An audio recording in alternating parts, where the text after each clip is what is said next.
কলকাতা হাইকোর্টের আজকে যে প্রিলিমিনারি রেজাল্ট বেরোলো এলডিএ পোস্টের জন্য, খুব অল্প সময়ের মধ্যে আমি আপনাদেরকে ভিডিও করে জানিয়েছিলাম, যার কারণে ইন ডিটেলস পড়তে পারিনি এবং যে অ্যান্সার কিটা দিয়েছে রিভাইস অ্যান্সার কি বলে, সেই অ্যান্সার কি আদতে কতটা ঠিক কতটা ভুল সেটাও যাচাই করে উঠতে পারিনি।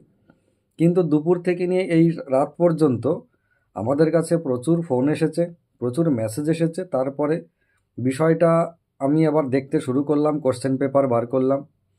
সেখানে দেখলাম যে কিছু প্রশ্নের যেমন ভুল উত্তর ছিল, তেমন ভুল উত্তরটাকেই ঠিক বলে রেখে দিয়েছে এবং যে প্রশ্নগুলোর অপশনই ছিল না ঠিকঠাক, সেই প্রশ্নগুলো যারা অ্যাটেন্ড করেছে মানে যারা কোনো না কোনো ভুল উত্তরে দাগ দিয়ে দিয়েছে, মানে কোশ্চেন পড়ুক বা না পড়ুক সেটা বিষয় নয়, সেই প্রশ্নটা আদতে কী ছিল সেটাও কেউ দেখেনি। এমন হতে পারে যে প্রশ্ন কী ছিল তাই দেখেনি, অপশন দেখা তো দূরের কথা, চোখ বন্ধ করে মায়ের নামে মারো ঠিক বলে একটা টিক মেরে দিয়েছে বা গোল পাকিয়ে দিয়েছে। কিন্তু যারা সেই প্রশ্নটার উত্তর ভুল বলে, ভুল উত্তরে দাগ দেব না বলে সেই উত্তরটাকে করেনি, তাদেরকে কিন্তু হাইকোর্ট নাম্বার দেয়নি। আমার এখানেই সবচেয়ে বড় আপত্তি, যে হাইকোর্ট কেন নাম্বার দেবে না, আর যদি দেবে তাহলে এরকমভাবে দ্বিচারিতা কেন করেছে। আজকের দিনটা টাইম নিচ্ছি, আগামী কালকেও আমরা দেখব বিষয়টা নিয়ে, সারাদিন পর্যালোচনা করব, তারপরে আপনাদেরকে জানাবো কি করণীয়। আপনারা সেইভাবে রেডি থাকুন। যদি হাইকোর্টে যেতে হয় তো যেতে হবে, যদি মেল করতে হয় তাহলে মেল করতে হবে, বা অন্য কোনোভাবে যদি এর প্রতিবাদ করতে হয় তো প্রতিবাদ করতে হবে।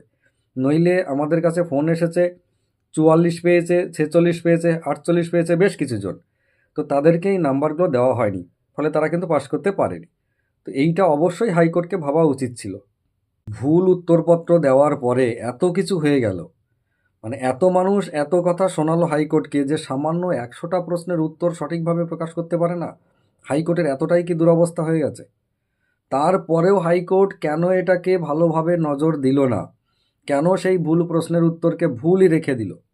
আমি তো জানতে চাইবই, আমার সাথে সমস্ত দর্শকও জানতে চাইবেন, যারা পরীক্ষায় বসেছিলেন, নাম্বার পেয়েছেন বা পাননি, যাই হোক না কেন, তারা প্রত্যেকে জানতে চাইছেন যে এই ধরনের ভুল রাখার কি মানে।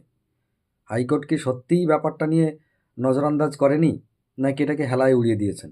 বিষয়টা ভাবার আছে, ভাবতে হবে, আমাদেরকেও ভাবতে হবে, হাইকোর্টকেও ভাবতে হবে।